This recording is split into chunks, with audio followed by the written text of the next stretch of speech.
How do you find a good deal in real estate? Well, I'm going to show you 3 techniques that I use all the time to help you. So stay with me till the end and I'll show you exactly what I do. I bought probably 16, 17 houses already this year and all of them were really good deals. So here we go.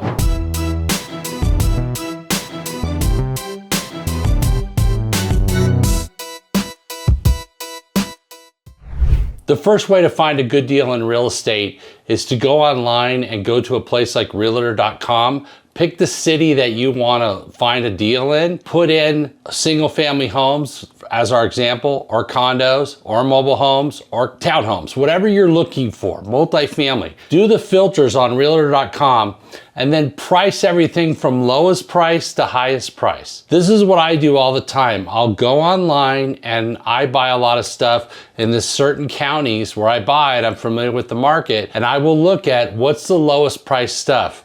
Now, how do you know it's a good deal? Well, as I talked about in other videos, you look at how much are you paying price per square foot. And the way you determine that, the formula is how big is the house and what's the price. So if I got a $200,000 house and a $1,000 square foot, 200,000 divided by 1,000 is $200 a square foot. So let's say you're looking at an area and the average price is $200 a square foot and you find something that's $140 a square foot or $90 a square foot. Those are the deals that often are good deals.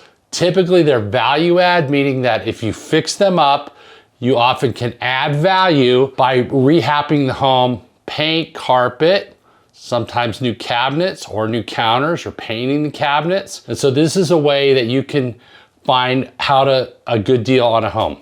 The second way to find a good deal on a home is to go to open houses, especially when properties are new on the market. I recently went to an open house. It actually wasn't on the market, but it was an open house to show, okay? And I walked in there, bought the house for a little over $400,000.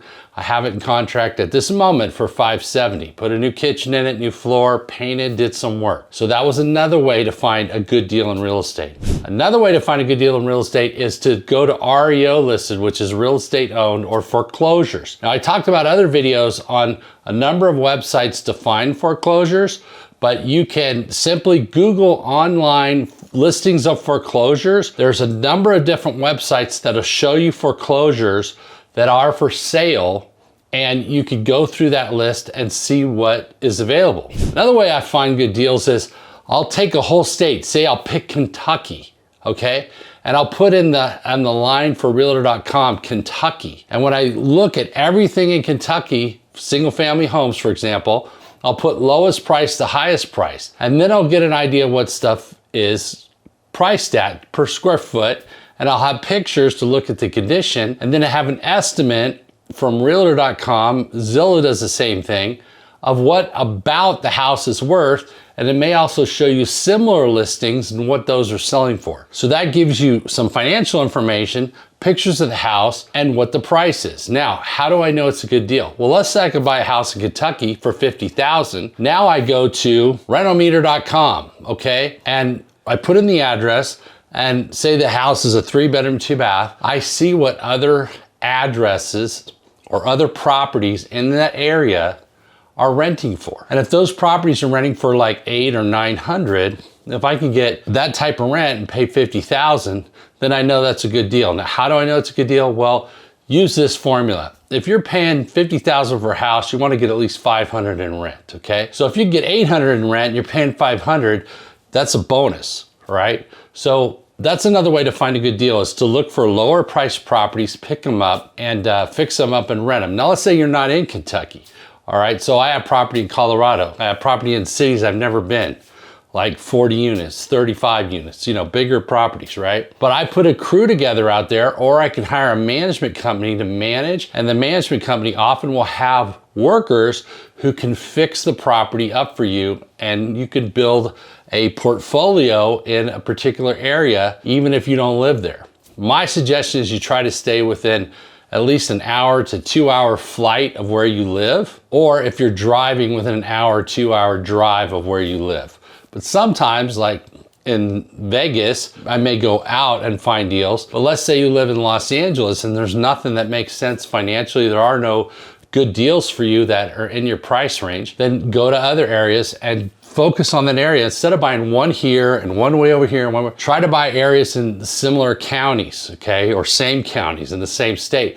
Before you know it, you could have 5 or 6 or 7 different properties there. One of my friends bought in Michigan when prices were really suppressed, and he bought about 17 properties, okay? He has a property manager, he has maintenance people, he lives in California, has a family, has children, has a lot of obligations, works in his business, but he's had these properties now for years and they've gone up in value, and he bought them really cheap, all of them under 100,000. They were really good deals. So that's another way to find a good deal. By the way, if you like what you're learning here, don't forget to subscribe, comment below, tell me about your deals, ask questions, and like if you like what you're hearing here. All right, another way to find good deals is, believe it or not, realtors. A lot of realtors do not buy property, they just sell it. Okay, it's always been amazing to me how many realtors I've met that don't own any property except maybe their home or one other property. But they've churned through many deals over many years, sometimes decades.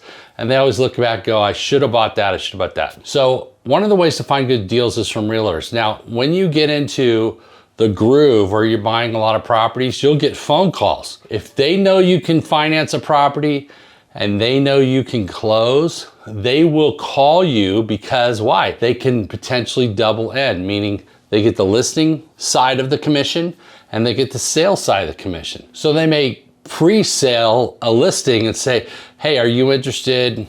It's boarded up, or it's really tired, or examples is there's a divorce and there's all this junk in the house and neither one of the parties wants to get rid of it and they just want to sell the house as is and get rid of it. So that is another way to find good deals, is through realtors. And finally, another way that you can find good deals, and one that often happens with me, is I simply drive around and I'll look at properties and I'll find stuff that's boarded up or the yard is all full of weeds or whatever, and I'll research that and contact the owner. Now, how do you contact the owner? You can do a realtor or a title company, usually get the tax records, and just write them a letter and say, hey, I'm interested in this property. Are you interested in selling it? And that mailing, or that putting out there some communication to people who have properties that maybe don't want them, or they're not taking care of them, or they inherited them, maybe another way for you to find a property that's a good deal that isn't even on the market, okay? And the last way that I get a lot of good deals is from wholesalers. Now, wholesalers are basically the people that maybe if you own property, they've called you and they say something like, hey, are you interested in selling your property? Okay. So the wholesalers have a whole team of telemarketers that call owners and ask them if they want to sell their property. Similarly, in say multifamily, like one of my friends, he has 4 people on his team and they're calling owners all the time. They call me as well to see if they want to sell, to try to get listings. Okay. So wholesalers, what they do is they buy properties as is, how is, where is, all the junk in it, maybe has a tenant in it, maybe has somebody that was foreclosed on living in it, maybe needs other things, and they buy at substantial discounts. So what they may do, and often do, is they may just fix it and sell it, or they may sell it just the way it is. And so I've bought several properties even recently just the way they are. Maybe they're full of junk, maybe somebody died, maybe somebody just got foreclosed on, they're still living in the house. They got to be evicted and then you got to fix the house. Maybe it's something where it's sort of out of the area where they don't want to do it, or there's not enough money in them, or they have too many other deals going on. So I bought deals where maybe they bought it for $285 and I bought it for $325, and after fixing it, I sold it for $425, right? So maybe I made $30,000 or $40,000 on that house, and that's where I got the deal.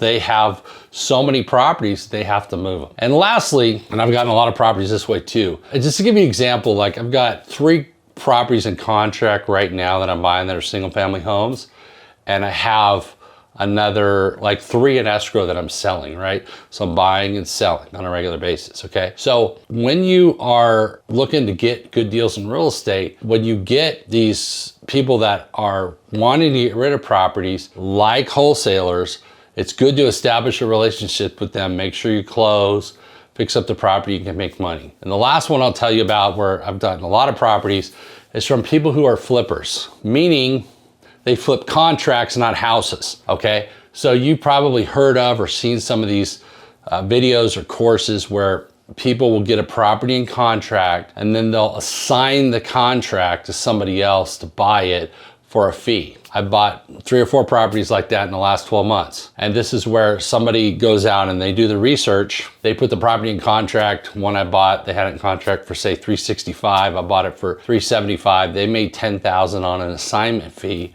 I bought it, fixed it up, sold it, and I made money, and that was another way to find a good deal. So I hope you like these videos. The next video and many others, we'll talk about real estate, we'll talk about financing, we'll talk about how to fix foreclosures, we'll talk about adding a kitchen, how much value it adds, bathrooms, how much value it adds. So I'll see you on the next video, and thanks for watching.